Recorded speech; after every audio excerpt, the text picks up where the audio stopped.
blotting out, it says, the handwriting of ordinances that was against us, which was contrary to us, and took it out of the way, nailing it to his cross.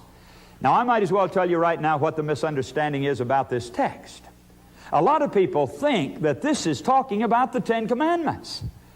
Now, it may surprise some of you to think that any Christian would want to dispose of the Ten Commandments. But friends, this is a popular concept today.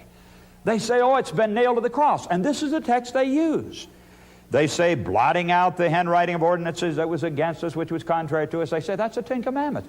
Well, now, friends, are the Ten Commandments ever called ordinances in the Bible? Never, never, never. You see, an ordinance is a little local town rule, isn't it? It just extends out there to the city limits. Very, very narrow, limited application of an ordinance. The Ten Commandments are not called ordinances. They're more like the Constitution, you know, of the United States, if you were going to make a comparison with some local civil laws. No, there were certain laws of Israel and of the Old Testament that were called ordinances, all right. And ceremonial laws, you remember that was another title given to them. And they were shadows and types. But never, never do you find the Ten Commandments referred to as ordinances. And by the way, was there anything in the Ten Commandments contrary to us as Christians? It says that this was against us and contrary to us.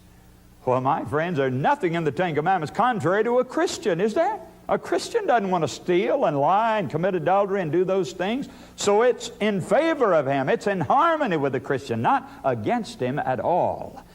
So this ordinance is here that was blotted out was not the Ten Commandments at all. Now let's prove that by coming down to verse 16, where it says this, let no man therefore... Notice, therefore, on the basis of what he just said in verse 14. Let no man, therefore, judge you in meat or in drink. Now, immediately, friends, we can stop right there and say, well, that surely couldn't be the Ten Commandments, because there's nothing in the Ten Commandments about meat or drink, is there? Not a thing. And so that law of ordinances that ended at the cross and that was blotted out could not be the Ten Commandments. It did not contain anything about meat or drink. Now, there was a lot in the ceremonial law about meat and drink. They had their meat offerings and their drink offerings, you remember, and so forth. But let's finish the rest of this verse 16 now. Let no man therefore judge you in meat or in drink, or in respect of an holy day, or of the new moon, or of the Sabbath days, which are a shadow of things to come. But the body is of Christ. Now, somebody's going to say, Brother Joe, wait a minute. Even though there's nothing in the Ten Commandments about meat and drink, there is something about a Sabbath day. And so maybe this is talking about the Ten Commandments after all. Well, no, wait a minute, friends. It does say Sabbath days. Notice Sabbath days, plural. But it goes on to specify what kind of Sabbath days. It says Sabbath days which are a shadow of things to come. Now, I mentioned to you in a previous program that the seventh-day Sabbath could never be a shadow of anything. Remember that? Because it came into existence in the Garden of Eden before there was any sin. Now, you can't have a shadow unless you have sin. It was only because of sin that any of those types and shadows appeared, because they pointed forward to the deliverance from sin. And the seventh-day Sabbath was there in the glory and purity and perfection of the Garden of Eden before sin ever existed. Now, you say, well, then what are these Sabbath days which are shadows of things to come? Well, friends, they were the yearly Sabbaths. You see, they had once-a-year feast days and Sabbath days back in the Old Testament that were counted just as holy as the seventh-day Sabbath, but they only came once a year on special, certain set days. In fact, they had several of these yearly Sabbaths. And they were days that they brought offerings on them, you remember, Day of Atonement, Passover, Pentecost, these special yearly festivals. Let's go back in our Bibles now and read about some of these in Leviticus 23. Leviticus chapter 23, and let's begin reading with verse 24 here now to get a picture of these feast days and yearly shadowy Sabbath days. Speak unto the children of Israel, saying, in the 7th month, and the first day of the month, shall ye have a Sabbath, a memorial of blowing of trumpets, and holy convocation.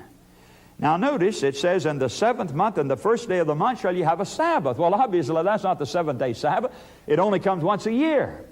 and it'll come on a different day of the week every year. But it still was a Sabbath, a yearly one, a shadowy one. Then drop down to verse 27. It says also, on the 10th day of this 7th month there shall be a day of atonement. It shall be an holy convocation unto you, and ye shall afflict your souls and offer an offering made by fire unto the Lord. And then it goes on talking about that same feast day in verse 32. It shall be unto you a Sabbath of rest. Here's another one, you see, coming on the 10th day of the 7th month every year.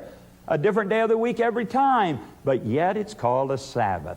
It spells out several of these here, of the yearly Sabbaths, and then summarizes everything in verse 37. Look at verse 37 now.